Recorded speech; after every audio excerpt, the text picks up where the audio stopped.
आज हम बीए प्रथम वर्ष की कक्षा में हिंदी काव्य के अंतर्गत भारतेंदु हरिश्चंद्र के बारे में आपसे चर्चा करेंगे। भारतेंदु हरिश्चंद्र खड़ी बोली हिंदी के कवि हैं। इनको खड़ी बोली हिंदी का जनक भी कहा जाता है, क्योंकि इन्होंने हिंदी के प्रचार प्रसार उसको आगे बढ़ाने में बहुत अधिक योगदान दिया है। इससे पहले सभी रचनाएं ब्रज भाषा में, अवधी भाषा में, डिंगल पिंगल में, अनेक भाषाओं में लिखी जाती थी, लेकिन हिंदी में सर्वप्रथम भारतेंदु हरिश्चंद्र ने काव्य, निबंध, नाटक, आलोचना, अनुवाद इत्यादि लिखने का कार्य किया। हिंदी साहित्य को इन्होंने इतना कुछ दिया है कि इन्हें हिंदी साहित्य का पितामह भी कहा जाता है।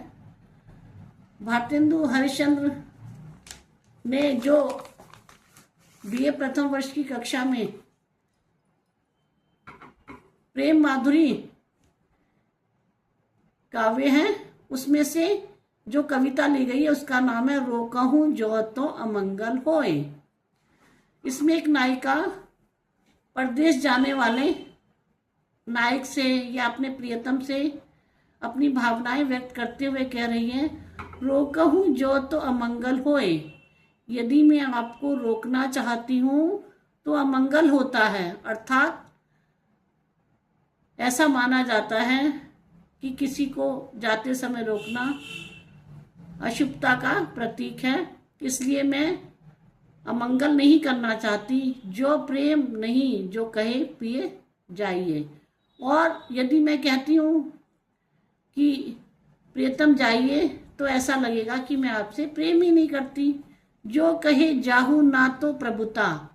यदि मैं कहूँ कि आप ना जाओ तो लगता है कि मैं आप पर अपना प्रभुता दिखा रही हूँ, अपना अधिकार दिखा रही हूँ, तो ये भी उचित नहीं लगेगा।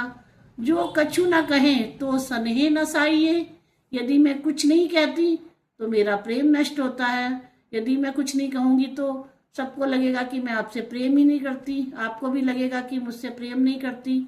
जो हरिश्चंद्र कहे तुमरे बिन जी है ना। और हरिश्चंद्र कह रहे हैं कि आगे नायिका कहना चाह रही है, यदि मैं आपसे ये कहूँ कि मैं आपके बिना नहीं जी पाऊंगी तो यह क्यों पति आई है। तो इस बात पे भला कोई क्यों विश्वास करेगा, क्योंकि ऐसा नहीं होता कि कोई किसी के बिना नहीं जी पाए, इसलिए इस बात पर कोई भरोसा ही नहीं करेगा। तासो पयान समय तुमरे हम कहें आप हमें समझाइए। इसलिए आपके जाते समय आपसे हम क्या कहें ये हमें आप ही बता दीजिए। तो नायिका कह रही है कि मुझे कुछ समझ में नहीं आ रहा कि मैं ऐसे समय में जब आप मुझे छोड़कर जा रहे हैं तो मैं अपनी भावनाएं कैसे व्यक्त करूं। नायिका पूरी तरह से असमंजस की स्थिति में है और यहाँ पर नायिका बहुत सरल हृदय दिखाई देती है, क्योंकि वो अपने पति से एक बालिका की तरह पूछना चाह रही है कि अच्छा आप ही बताइए कि हम ऐसे समय में आपसे क्या कहें। तो प्रस्तुत पद्य में सवैया छंद का प्रयोग किया गया है। भाषा में बिंबात्मकता विद्यमान है। अनुप्रास अलंकार का स्थान स्थान पर अच्छा वर्णन मिलता है। भाषा सरलता और रोचकता से परिपूर्ण है। ब्रज भाषा में माधुर्य पूरी तरह से दिखाई दे रहा है और श्रृंगार रस का बड़ा ही सुंदर वर्णन किया गया है।